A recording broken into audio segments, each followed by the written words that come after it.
നീ ബൈബിളിൽ ഉപദ്യാവിന്റെ പുസ്തകം വായിച്ചിട്ടുണ്ടോ? ഇല്ല, ഇന്ന് തന്നെ അതൊന്നെടുത്ത് വായിക്കണം.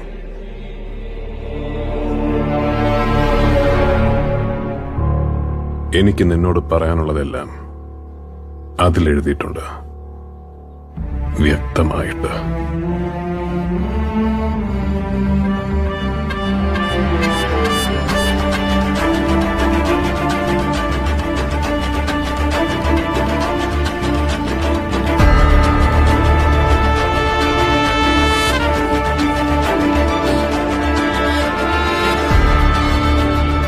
ഉപദ്യാവിന്റെ പുസ്തകം.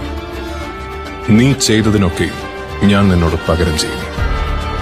നിന്റെ പ്രവൃത്തികൾ നിന്റെ തലമേൽ തന്നെ മടങ്ങിവരും. നിന്റെ ഹൃദയത്തിന്റെ അഹന്ത നിന്നെ ചതിച്ചിരിക്കുന്നു.